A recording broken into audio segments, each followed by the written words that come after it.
आज जाएगा शाम कल बजट आएगा तो 4,12,500।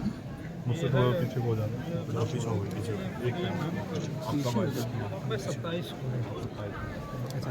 फिर भी 7 दिन के अंदर वो पैसा जमा कराना होता है आपको।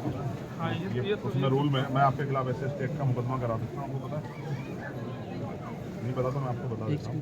अगर आपने 7 दिन में पैसा उनके खाते में नहीं भेजा ना, सीओ साहब और आप तक दोनों मुकदमा करा, डीएम साहब पे भी 1 मिनट लगी कराने में, बहुत छोटा सा काम मेरे लिए चुप्पी वाला। आप चाहोगे मुकदमे पर? ये अच्छा नहीं है। दूसरी बात, अभी तक इस परिवार को परमानेंट सुरक्षा नहीं मिली और आप जानते हैं क्या माहौल है, ठीक है? हाँ, आप पहले परमानेंट सुरक्षा ऑर्डर कराओ इसके लिए, ठीक है? पीएससी ठीक है, अच्छी बात है लगी, लेकिन परमानेंट सुरक्षा का ऑर्डर कराओ। ये कहीं जाएंगे तो क्या करेंगे? कहाँ जाएंगे? पीएससी बन के बैठ जाएंगे, इनके बच्चे क्या स्कूल नहीं जाएंगे क्या? हमारी ये जिम्मेदारी है कि यहाँ सुरक्षित माहौल बने। वो कैसे बनेगा? वो तब बनेगा जब हम इसको प्रशासन के माध्यम से। यस, अब वो नहीं बन रहा है। आप इस बात को समझ सकते हो, मैं इस बात को समझ रहा हूँ, आप भी समझ लो, नहीं बन रहा है।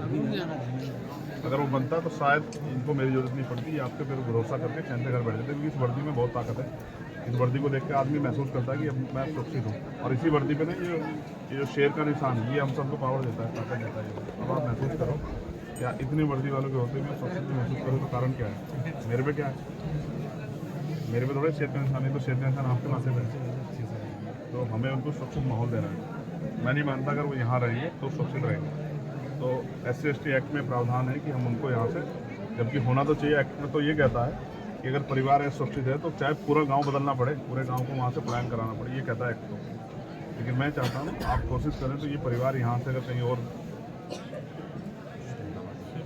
शहर शिफ्ट और शहराबाद शिफ्ट हो जाए तो ये अपना जीवन जी सकते हैं। घटना होगी, मैं उससे नहीं कह रहा हूँ, उसके बारे में चर्चा नहीं करना चाहता हूँ, लेकिन अब हमें ये साबित करना है कि हमारे यहाँ कानून व्यवस्था अच्छी है और हमारे यहाँ हर आदमी अपनी ड्यूटी करना है। एक्ट ये कहता है, आप पढ़ लेना, मेरा पढ़ा हुआ है, कि अगर परिवार सुरक्षित महसूस करता है तो पूरे गांव को प्लान कराना पड़े तो पूरा गांव प्लान होगा। लेकिन मैं आपसे कह रहा हूँ कि इस परिवार से इस परिवार के लिए कहीं रहने की व्यवस्था हो जाए, इससे सम्मान रह सके और ये लड़ाई यहीं इसमें ये लड़ाई बढ़ेगा, क्योंकि मैं और आप जानते हैं आरोपी अपनी जान बचाने के लिए उनको नुकसान पहुँचा सकता है। मैं एक बात से सहमत नहीं हूँ, जब पीड़ित वो छोटा बच्चा जिसने देखा उसकी पत्नी कह रही कि मोहित मौके पर था, फिर उसको इग्नोर नहीं किया जा सकता। आप ऐसा मत करो कोई, अब उसको अरेस्ट करो, ठीक है? अरेस्ट करो और कोर्ट में चार्जशीट में बताओ क्या है, वो है या नहीं है। उसको ऐसा मत करो कि उसको खुली छूट मत दो, इससे न्याय नहीं होगा, बिल्कुल नहीं होगा, ऐसा नहीं। आप उसको अरेस्ट करो, सबसे पहले उसको अरेस्ट करके जेल भेजो और अपनी चार्जशीट में बताओ क्या है। कोर्ट को बताना कि भाई आपने क्यों उसको किया, आपने FIR है ना नामजद उसके खिलाफ। आप जज मत बनो, सब लोग जज बनना गलत है, ये आपका काम है नहीं है, मेरा आपका काम नहीं है, ये जज की कोर्ट का काम है। अगर ये हत्या किसी दलित के बच्चे ने कर देते ना तो आप तो पूरे परिवार को चौराहे पर ला देते। पुलिस में जानता हूँ, ठीक है, उनके मकानों पर बुलडोजर चल जाता। मैं नहीं चाहता किसी को घर बुलडोजर, मेरे उसके परिवार से कोई लड़ाई नहीं, लेकिन आप मोहित को अरेस्ट करो। जब वो उसकी पत्नी कह रही है, वो आई विटनेस है ना, उसका बेटा भी, वो भी कह रहा 12 साल का, तो वो मौके पर था।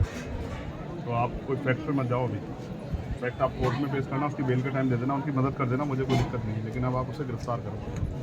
और अगर आप ये सोचते हो कि भाई गिरफ्तार नहीं करेंगे तो फिर मेरी मुझसे कोई उम्मीद मत करो। बिल्कुल, मैंने तो कह दिया कि हम 8-10 दिन बाद एक बड़ा प्रोटेस्ट करेंगे और अनिश्चितकालीन करेंगे। बिल्कुल मुझे कोई वो नहीं, मेरे पास कोई ऐसा मेरी नौकरी नहीं है ना, मैं कोई ऐसा मैं सदन में मेरे बगैर नहीं चलेगा। मैं नहीं जा रहा हूँ कहीं, तो आ जाऊँगा, आप तय कर लो अपने से। मैंने आपको एक आप लाइसेंस की व्यवस्था कराओ, 5 लाइसेंस का बनाओ, ये दोनों बच्चों का, ये इनका राइट है।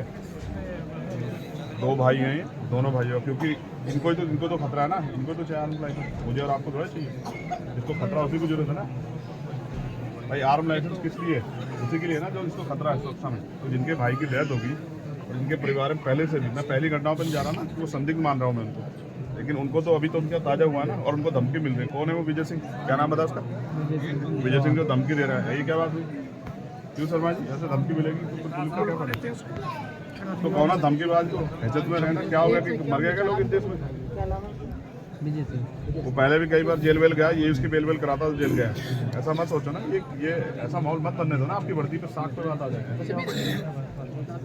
आपके लिए भी जाति में मायने रखती है, मुझे नहीं लगता मायने रखती, बिल्कुल नहीं रखनी चाहिए। जब आपने वर्दी पहन ली और आप कुर्सी बैठ गए तो कोई जाति नहीं हो सकती है।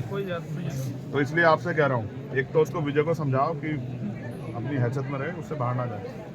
अगर वैसा मन हो तो फिर ये खराब हो जाएगा और हम किससे कमज़ोर नहीं, ये बात अच्छी तरह समझ लें। और हमने कई बार राजू हमारे यहाँ रह गया, वो जानते हैं, हम उसमें पढ़ना नहीं चाहते, बिल्कुल कह रहा हूँ बिल्कुल, लेकिन अगर बच्चों पे आँच आ गई ना तो मुझसे नहीं पूरा होगा, तो ये बात आप सोच लेना।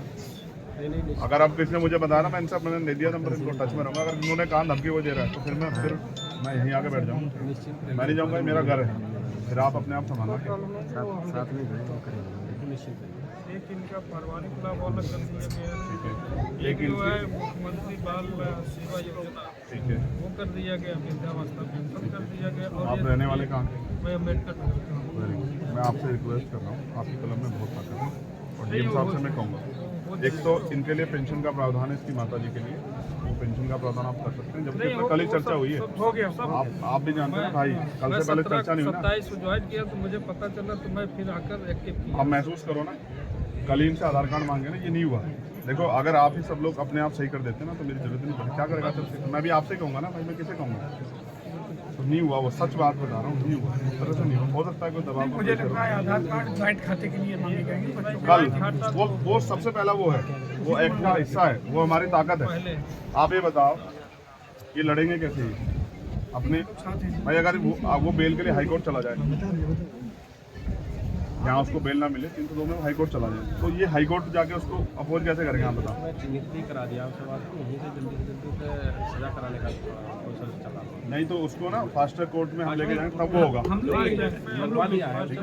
लग गया और जल्दी से जल्दी उसको सजा मैं ये बात आपसे इसलिए कह रहा हूँ, उसी के तहत सीरियसली कह रहा हूँ। जब मुख्यमंत्री से बात करते हैं तो हमें बड़ी खुशी होती है कि भाई ये न्यायप्रिय प्रदेश बन गया, कानून व्यवस्था, और जब ऐसी घटनाएं होती है और उसमें अधिकारी कर्मचारी लोग ऐसा होता है ना तो बहुत अजीब लगता है कि क्या दलितों के लिए, मैं नहीं कह रहा था मतलब ये सच है, कहना पड़ेगा, क्या दलितों के लिए कानून अलग है? संविधान से ही चलता है। फिर ऐसा कैसे?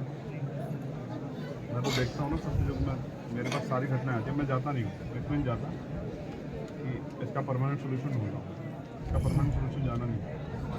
तो मैंने आपसे मांग रखी, एक, मैं ये नहीं कह रहा हूँ कि आप खेती के लिए पट्टा दें जबकि प्रावधान में, क्योंकि इनके पास ज़मीन है, मैंने उनसे पूछा, तो मैं उसके लिए नहीं कह रहा हूँ। मैं आपसे कह रहा हूँ, एक, इनके लिए आर्ट लाइसेंस, दूसरा, अगर हम इनको यहाँ से शिफ्ट करा दें, ये एक्ट का पार्ट है और अब आप पे बजट भी आप कर सकते हैं, ठीक है। दो, तीसरा, एक सुरक्षित माहौल उनके लिए, सुरक्षा व्यवस्था, क्योंकि बच्चे छोटे स्कूल जाए, उन पर क्या गहरा असर पड़ रहा होगा, उनका स्कूल बंद हो गया, कभी तो उनके मन में आएगा ना 2-4 दिन में कि हम स्कूल क्यों जा पा रहे हैं, माँ क्या कहेगी?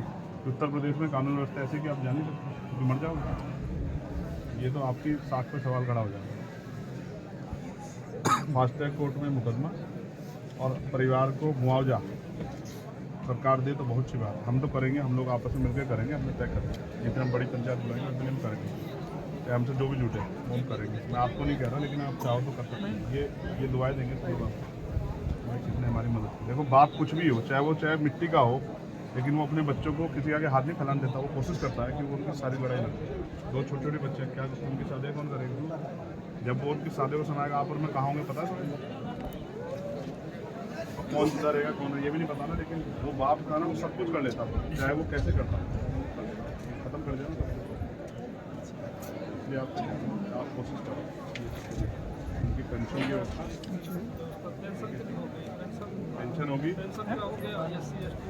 ठीक है, उसमें चार्जशीट लगा के चार्जशीट में दाखिल करोगे तो उनकी बाकी पैसे, ठीक है।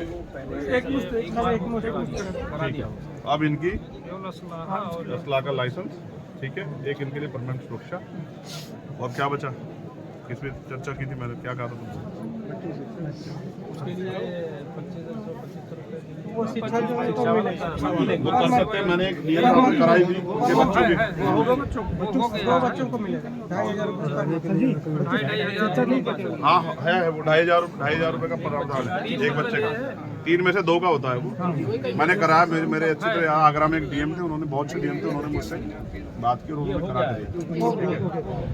बस अब मैं ये चाहूँगा एक सबसे बड़ी जो है ना जो साख पे सवाल आया खाकी की, वो ये है कि वो जो दूसरा आरोपी है जो मौके पे मौजूद था, जब वो कह रहे हैं मैंने उनको कसम धर्म देके सब कुछ पूछ लिया और मैंने ये भी कह दिया, सारे फैक्ट बता के पूछ लिया कि भाई इससे कमज़ोर हो जाएगा, तो वो कह रहे हैं वो मौके पे था, तो अब आप उसमें कोताही में ताकतवर हो सकता है, मैं समझ सकता हूँ, लेकिन ऐसा मत कोई नहीं हो सकता, आप समझो, ठीक है ना। बिकरू याद है ना आप लोगों को, फिर क्या हुआ? और अभी हुआ एक दरोगा जी को लगी ना, फिर उसको विनय वर्मा को लाके कि हम लोग मौके पर वो करवाने गए थे, बराबर करके वहीं मौके मार दिया पुलिस ने। हम सब जानते हैं, तो हम सब देखते हैं, हम नहीं वो कर रहे ना, जो गलत कर रहा है उसके साथ गलत करो, लेकिन सही के साथ गलत हो रहा है तो ये अच्छा नहीं है। इसलिए उसको राइट करो राजू भाई। और क्या देना चारू मैडम से मैं एक ही पुस्तक को करूँगा, मैं आज उनकी रिस्पेक्ट करूँगा अगर वो इस काम कर देंगे, और नहीं करेंगी ना, ऐसे जैसे धमका रही है ना, वोट जो सुन रहा था मैं आपसे पता नहीं कोई अंदर ही, तो कह रही है अच्छा इनकी ज़्यादा मदद करोगे ना और इनको भड़काओगे तो मैं तुम पे ठोक क्या कर देंगी, ठोक के मुकदमा। नहीं ऐसा नहीं कह सकते, मैं आपको सुनाऊँ आपको सुनाऊँ आपको कभी नहीं कह सकते। मोहन जी सुनोगे? मैंने सुन लिया ना, मैंने सुन लिया। मैं रहा हूँ आपके पास। मैं बिल्कुल मैं विदाउट फैक्ट कोई बात नहीं करता हूँ। देखो जो मुझे जानता है ना वो जानता, मैं बिना उसके नहीं बहस करता हूँ। मैंने वो सुनी हो, कह रही है हम करते रहे अपना काम, तुम्हें कोई बात करनी हाँ करो, उनसे बात, उनके रिश्तेदारों को नहीं बात करने, तो क्या कर रहे हो? ऐसे होता है काम। तो सारी जितनी भी आपकी बातें हैं एचएम साहब ने बताया था परसों लाइसेंस मतलब उनका मैं आपको एक सीनियर अधिकारी बनते हाथ जोड़ के आपसे आग्रह करूँगा। 8 तारीख को मैं 11 तारीख को इन्फॉर्मेशन लूँगा और 11 तारीख तक मैं देखूँगा कि आपने कहाँ तक वो बढ़ा दिया। 11 तारीख की शाम को फिर मैं इस पर अपना मत रखूँगा, मैं आपसे बिल्कुल स्पष्ट है, फिर मैं हो जाएगा। ठीक है। उससे पहले आप ये समझना कि ये चंद्रशेखर ने आपसे आग्रह किया हाथ जोड़ दे, उसको आप कर लाइसेंस करा दें। हो जाएगा। मैंने उनको वचन भी दिया कि आपको आपकी सुरक्षा में कोई कोताही नहीं होगी, इसको आप कह के आज ही करा दो सीओ साहब, ठीक है। हाँ 4 दिन तक लगने से पहले मैं अपने लिए नहीं मांग रहा हूँ ना, देखो आप महसूस करो, मैं तो वो गोली खा के बैठा हूँ, मैं अपने लिए नहीं कह रहा हूँ। और मैंने नहीं कहा हमारे डीएमएसएसपी को, मैंने उनको लाइसेंस के लिए कहा, उन्होंने मेरी अपनी मजबूरी बता दी, मैंने कहा छोड़ दो, मैंने जब मौत आएगी आ जाएगी, लेकिन इनके पास मौत तब आएगी जब चंद्रशेखर नहीं होगी। ये बात आप इसमें करना, विजय भाई साहब को बुला लेना, बड़े मजबूत आदमी हैं, इनको कहना ये उत्तर प्रदेश है और ये अब इसमें ये चलेगा नहीं जो आप कर रहे हो, धमकाना बंद कर दो। आपने अपराध किया तो मरो ना, आप जेल जाओ, क्या वो मुसीबत है, सजा काटो ना, क्यों डर रहे हो? जब आप अपराध कर रहे हो तो फिर क्यों डर रहे हो? अपराध करते क्यों नहीं सोचा आपने फावला चलाते?